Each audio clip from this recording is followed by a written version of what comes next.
Muy buenos días a todos aquellos que nos están escuchando. Damos gracias a Dios por el favor que nos concede de poder participar en cuanto a su vida, llevando una palabra de parte del Señor para usted, que es todo lo que nos proponemos a través de este medio. Les saludamos en el nombre de Cristo Jesús, a usted que ya conoce al Señor, para que sigamos juntos firmes en este camino. Y para aquel que está debilitado, pues que el Señor le fortalezca con una palabra. Para aquel que no le conoce, que verdaderamente pueda conocerle, porque conocer al Señor Jesucristo le va a cambiar a usted la vida que usted está llevando. Nuestro interés a través de la palabra del Señor es buscar el bienestar para su vida. No estamos tratando de postularnos ni engrandecernos, sino que exaltar el nombre del Señor y a través de las vivencias y a través de lo que ha ocurrido en nuestra vida, pues proponerle a usted que no hay una mejor decisión que dejar entrar a Cristo Jesús a nuestra vida. Vamos a orar por las necesidades y por las peticiones que tenemos. Siempre hay personas que se nos acercan y que nos piden que oremos por ellos, y hoy vamos a orar por esas necesidades igualmente que por las suyas. Padre, en el nombre de Jesús, una vez más, Señor, queremos decirte que estamos profundamente agradecidos contigo porque cambiaste el rumbo de nuestra vida, Señor, y aunque tenemos luchas, Señor, proseguimos hacia la meta.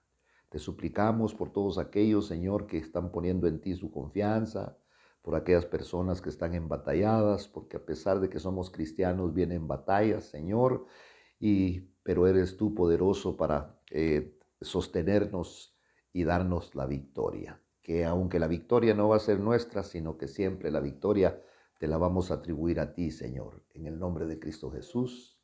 Amén, Señor, y amén. Quiero hablarle de un rey que fue un rey en cuanto a la Biblia. eh, Habla de muchas batallas, de muchas escenas que él libró, y quiero yo en esta oportunidad poder hablar sobre un rey muy maravilloso en aquel tiempo de los reyes, y es el rey Ezequías. Este rey, al igual que los reyes que lo antecedieron y los reyes que lo sucedieron a él, fueron instituidos por el Señor, y este es un hombre que quisiera yo pensar que es un restaurador. ¿Por qué? Porque fue un hombre que celebró la Pascua, fue un hombre que restauró e instituyó nuevamente el culto al Señor, porque la idolatría había hecho presa del pueblo de Israel y se habían olvidado realmente de adorar y de glorificar el nombre del Señor, sino que habían llevado al pueblo a la idolatría. Cuando este rey empezó a la restauración, cuando este rey empezó a, digamos, a cortar sus relaciones con otros reyes que habían en, en la tierra, específicamente en este territorio, le vinieron problemas. Esto es como cuando nosotros llegamos al Evangelio y empezamos a romper algunas relaciones porque consideramos que no, estas relaciones van a hacernos tropezar, van a hacer que nosotros no busquemos de la presencia de Dios como debe de ser. ¿Y por qué digo esto? Porque realmente en torno a la vida de este rey y por supuesto eh, está el pueblo, que puede considerarse como la familia, que repercutía lo bueno como repercutía lo malo, no de Ezequías, sino que lo malo de los reyes anteriores que habían llevado al pueblo a la idolatría. Le mandan una carta a este rey Ezequías amenazándolo, eh, sus enemigos, burlándose de él, porque este hombre estaba proponiendo buenas cosas para beneficio de todo el pueblo. Y entonces dice aquí, voy a leer el versículo 5 y el 6 para tener un ángulo y que usted también lo tenga mejor para la palabra del Señor. Dice que puso también oficiales, dice, y él cobró ánimo. Oiga, si cobró ánimo era porque era un hombre que estaba, a pesar de que era rey, estaba desanimado y reedificó toda la muralla que había sido derribada. Esto se llama restauración. Eh, y levantó torres en ella, edificó otra muralla exterior, fortificó el Milo en la ciudad de David e hizo armas arrojadizas y escudos en gran cantidad. Es decir, él proveyó al pueblo de instrumentos de guerra que ellos propiamente hicieron para que se defendieran, porque a estas alturas el pueblo no estaba equipado como para poder enfrentar a sus enemigos. Esto lo estamos hablando nosotros literalmente, pero yo quisiera que lo lleváramos a un plano nosotros espiritual. Y es el plano espiritual cuando nosotros empezamos a caminar en el Evangelio, que empieza la restauración en nuestra vida. Se van a acercar enemigos a nosotros, por lo tanto nosotros debemos de tener una preparación, que era lo que estaba haciendo aquí el rey con el pueblo. Puso también oficiales, oiga, militares sobre el pueblo y los reunió a su lado en la plaza, a la puerta de la ciudad, y habló dándoles ánimo, dice, ¿verdad? Entonces aquí, cuando está hablando de, dice, ánimo, las palabras llegaron a lo profundo de su corazón, a lo profundo de su ser, porque de seguro estaban desanimados, estaban pensando en las consecuencias que iban a ocurrir al haber un cambio de vida, digamos, cortar la amistad con reyes paganos, con ciudades paganas, con gente dedicada al paganismo, de lo cual Israel también ya había sido alcanzado de estas cosas. Pero ahora viene un rey en donde va a buscar de Dios, va a buscar al Dios verdadero, a Jehová de los ejércitos. Y se le empiezan tiene que animar al pueblo porque el pueblo estaba desanimado. Eran cambios que a ellos los desalentaban. Y entonces cuando Ezequías vio al pueblo tan desanimado, enfrascado primero en una batalla espiritual y en una batalla moral. ¿Y por qué digo espiritual y moral? Porque a estas alturas estaban entristecidos, estaban debilitados, se estaban preguntando, ¿y ahora qué vamos a hacer? Porque hay gente que por abrazar, por confesar a Cristo Jesús como Señor y como Salvador, va a tener consecuencias, problemas. ¿Por qué? Porque la Biblia es clara y es exacta y dice que qué comunión tiene la luz con las tinieblas.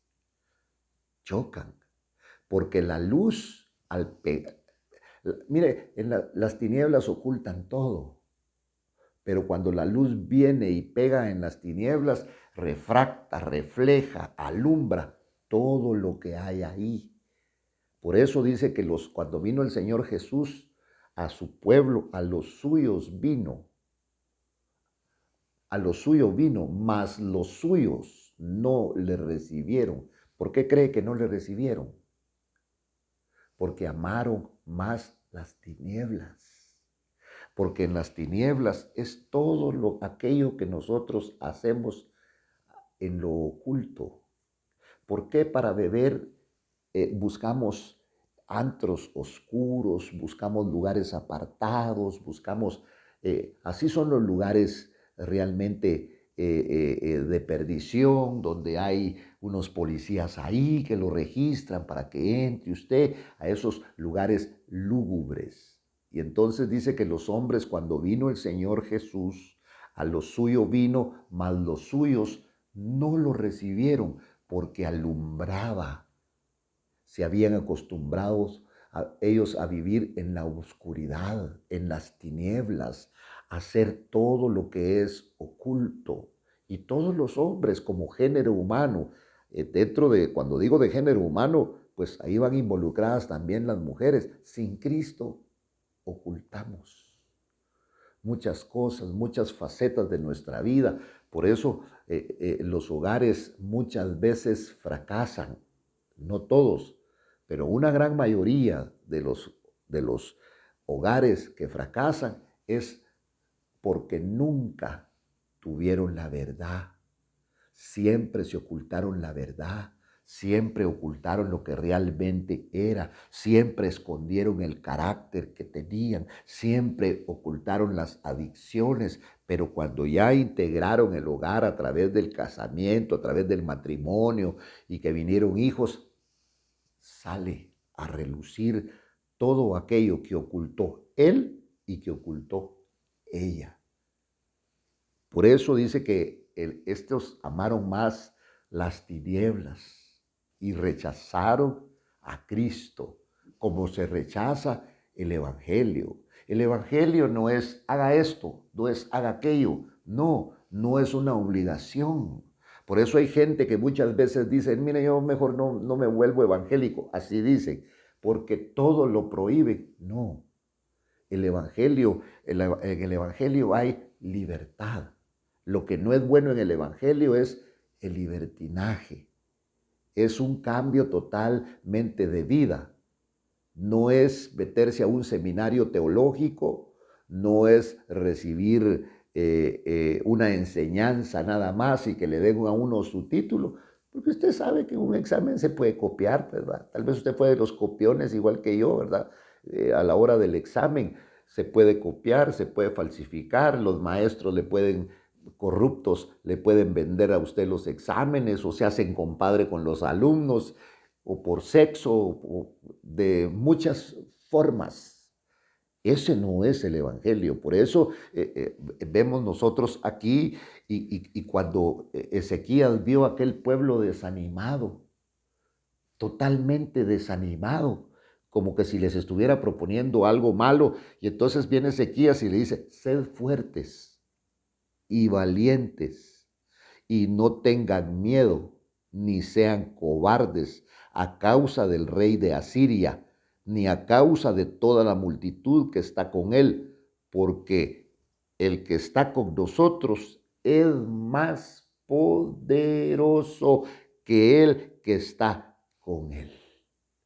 Esto se lo debe de llevar usted en su corazón, tenerlo en su mente, escríbalo y lo pega usted ahí en una banda de su carro, en su tablero, en su casa, en su Biblia, en su trabajo, ahí lo tiene, que el que está con nosotros es más poderoso que el que está con ellos. Miren, entonces, ¿por qué le digo esto? Con él les dice, bueno, y quiero referirme en el segundo libro de los Reyes, hay una porción de la Biblia muy interesante, muy bonita, segundo libro de los Reyes 6:16. Mire, y quiero decirle esto, voy a leer desde el versículo 13, y él dijo, id y ved dónde está y enviaré a prenderlo. Y le avisaron diciendo, he aquí está en Dotán. Aquí están buscando a Eliseo. Muy bien. Entonces envió allá caballos, carros y un gran ejército y llegaron de noche, rodearon la ciudad y cuando el que servía al hombre de Dios se levantó temprano y salió, he aquí que un ejército con caballos y carros rodeaba la ciudad y su criado le dijo, Señor mío, ¿qué haremos? Como quien dice, estamos perdidos. Como quien dice, hasta aquí llegamos, porque todo ese ejército estaba buscando a Eliseo. Y las mismas consecuencias iba a sufrir este hombre que atendía a Eliseo. Y entonces Eliseo respondió, no temas. ¿Cómo es tener esa confianza tan grande en el Señor? Pero no es una confianza de los atributos de uno, no es una confianza de su conocimiento, no es una confianza de la fuerza, sino es una confianza porque usted conoce al Señor, porque nosotros conocemos al Señor. Y él respondió, no temas, porque los que están con nosotros son más que los que están con ellos. Porque Eliseo miraba atrás de ese ejército, un ejército grandísimo que era el ejército del Señor. Al venir usted a Cristo, al nacer usted de nuevo, el Señor le va a dar la bendición de que usted pueda muchas veces observar. Hay gente que puede ver lo que otros no ven. Hay gente que puede oír lo que otros no oyen. Ver y palpar los ambientes. Y entonces dice aquí la palabra, con él está solo, regreso a donde empezamos, con él está solo un brazo de carne, pero con nosotros está el Señor nuestro Dios para ayudarnos y pelear nuestras batallas. Y el pueblo confió en las palabras de Ezequías, rey de Judá. Oiga, qué maravilloso, porque Ezequías, es interesante y muy bendito conocer al Señor y conocer sus atributos. El Señor dice aquí en la palabra, no temas, porque el temor es algo que nos embarga a nosotros los seres humanos. Pero ¿por qué no vamos a tener temor? Porque yo, Jehová, tu Dios, estoy contigo. Y es más, refresca y dice, mira, aunque pases, aunque mires el fuego muy grande, claro, está hablando de pruebas.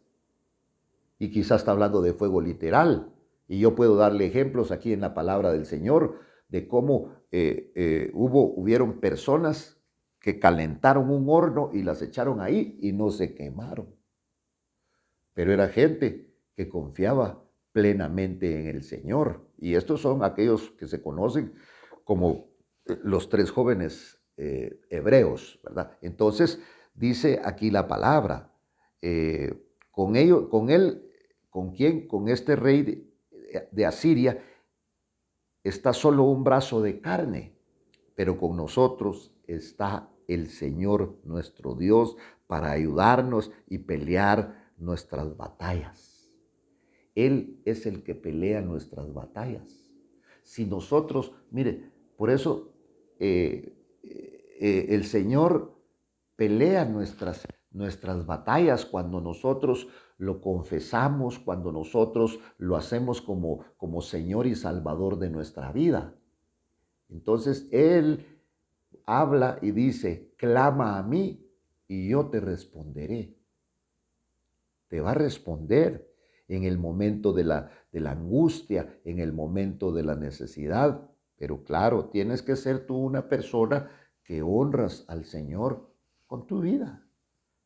Dios no quiere que te metas a dieta. Dios no quiere que te vayas a la montaña.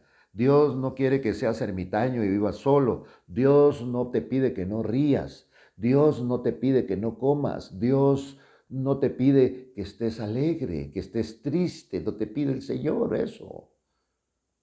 Sino que el Señor lo único que pide es que usted y yo le honremos, porque usted ha sido escogido, ha sido alcanzado, y si no, esta noche tiene la oportunidad de ser alcanzado por el Señor para honra y gloria de su nombre. Eso es lo que nos menciona la palabra. Entonces dice, porque el que está con nosotros es más poderoso que el que está con él o con ellos. Con él, hablando aquí del rey de Asiria, está solo un brazo de carne, pero con nosotros está el Señor, nuestro Dios. ¿Para qué está Dios con nosotros? Para ayudarnos y pelear nuestras batallas. Un día Dios peleó una batalla por Israel. Israel tenía sus armas, Israel tenía su ejército y estaban esperando la orden para ver a qué horas atacaban una ciudad que se llamaba Jericó. Y el Señor le habla a Josué y le dice, dile al ejército que solamente rodeen, den vuelta a la ciudad de Jericó, porque en una ciudad amurallada, den una vuelta a Jericó. Y no digan absolutamente nada, sino vayan marchando, no tiren ni una flecha, no hagan ningún insulto, solo den una vuelta. Y durante 6 días van a dar ustedes una vuelta. Pero al último día, durante 7 días dan una vuelta. Y el último día dan 6 vueltas. Y cuando ustedes den esas 6 vueltas se van a derrumbar, va a caer. ¿Sabía usted que una de las armas que nos ha dejado el Señor es la oración? Clama a mí, yo te responderé, te voy a mostrar cosas grandes, maravillosas, que no han bajado a corazón de hombre. Y entonces con Él está solo un brazo de carne, pero con nosotros está el Señor nuestro Dios para ayudarnos y pelear nuestras batallas. Por eso es que el Señor escoge lo débil del mundo. No escoge lo más fuerte, sino lo débil, porque lo débil siempre es dependiente. Y usted y yo somos dependientes del Señor. Ahí donde usted mira a esos grandes hombres, a esos grandes predicadores que están en esas grandes iglesias, esos grandes ministerios, tienen que doblar sus rodillas. Tienen que pedirle ayuda a Dios. Si no, todo lo que están haciendo lo están haciendo ellos y eso es falso. Es un evangelio falso. Entonces, con Él está solo un brazo de carne, pero con nosotros está el Señor nuestro Dios para ayudarnos. El Señor es tu ayudador, es nuestro ayudador y pelear nuestras batallas. Y el pueblo confió. Así como tú tienes que confiar en este día, en esta noche, tal vez te olvidaste de esto, pero el Señor te habla a través de este medio y el pueblo confió en las palabras de Ezequías, rey de Judá. Confió, pero ¿sabe qué pasó? Se les vino una gran batalla. Después de esto, el rey de Asiria, llamado Sennacherib, estaba sitiando Laquis con todas sus fuerzas, envió a sus siervos a Jerusalén, a Ezequías, rey de Judá, y a todos los de Judá que estaban en Jerusalén, diciendo, así dice, porque era un rey poderoso, era un rey que tenía mucha fuerza bélica. Así dice Sennacherib, rey de Asiria, ¿en qué están confiando para que permanezcan bajo sitio en Jerusalén? Le van a decir, ¿dónde está tu Dios? ¿En qué están confiando? ¿Quién te va a ayudar cuando yo te quite la ayuda? Pues el que nos va a ayudar se llama Jehová de los ejércitos. Y entonces dice, mire, así dice Sennacherib, rey de Asiria, ¿en qué están confiando para que permanezcan bajo sitio en Jerusalén? Que no os engañe Ezequías. Por eso, ¿qué es lo que? Sí, los pastores son unos mentirosos y los pastores son esos son aquí. Que no os engañe Ezequías para entregaros a morir de hambre y de sed, diciendo, el Señor nuestro Dios nos librará de la mano del rey de Asiria. Los está engañando. Por eso es que por algunos el Evangelio ha sido trastocado, podríamos decir, pero si hay algo puro es realmente el Evangelio. ¿Por qué? Porque aquí en la Biblia no esconde los pecados de los hombres, sino que aquí los señalan, aquí están, que ahora son parte como históricos, pero aquí están las cosas que cometieron los reyes, las cosas que cometieron mujeres, las cosas que cometieron los hombres dentro de las congregaciones y también la justa retribución de parte del Señor. Entonces podemos ver acá. Vea lo que dice el libro de Jeremías. Quiero llevarlo al capítulo número 17. Yo le voy a leer aquí la palabra del Señor para que usted solamente ponga atención y no se distraiga. Jeremías capítulo 17, versículo número, vamos a ver el versículo 5. Así dice el Señor: miserable el hombre que en el hombre confía. Como quien dice, miserable porque se apoya en lo humano y hace de la carne, mire, ¿qué hace de la carne? Su fortaleza. Por eso es que hoy se cuida mucho la estética, lo exterior del hombre, y del Señor aparta su corazón. Los que ponen la confianza en el hombre se apartan de Dios. Y aunque se acerquen a Dios de labios, realmente se han apartado en su corazón. Y por eso dice, y hace de la carne su fortaleza, y del Señor aparta su corazón. ¿Cómo será? Será como arbusto en el yermo. ¿Qué es el yermo? Es el sequedal, es el monte, es lo árido, y no verá el bien cuando venga, y oiga, habitará en pedregales en el desierto. Solo problemas, solo líos. Mire, tiran una piedra y a él le cae. Bueno, entonces dice que será como arbusto, una mata simple en el yermo, y no verá el bien cuando venga, y habitará en pedregales en el desierto, tierra salada. Ahí no se da nada en la tierra salada y sin habitantes. ¿Sabe qué hacían estos pueblos cuando conquistaban otros? Muchas veces los campos los llenaban de sal para que no pudieran cultivar nada. Y entonces, pero dice aquí, está la contrapartida: bendito el hombre que confía en el Señor, cuya confianza es el Señor. ¿Qué será esto? Será como árbol plantado junto al agua, que extiende sus raíces junto a la corriente. No temerá cuando venga el calor. Pero no hablo del calor climático. Compra usted un ventilador y ya. No, hablo de la prueba, hablo de la lucha. No temerá cuando venga el calor, y sus hojas estarán verdes. Y en tiempo de sequía no se angustiará ni cesará de dar fruto. En este tiempo he hablado con algunas personas que sirven al Señor con mucha humildad. Tuvieron que cerrar los templos. Y estos hombres, durante 6 meses no pudimos predicar la palabra del Señor.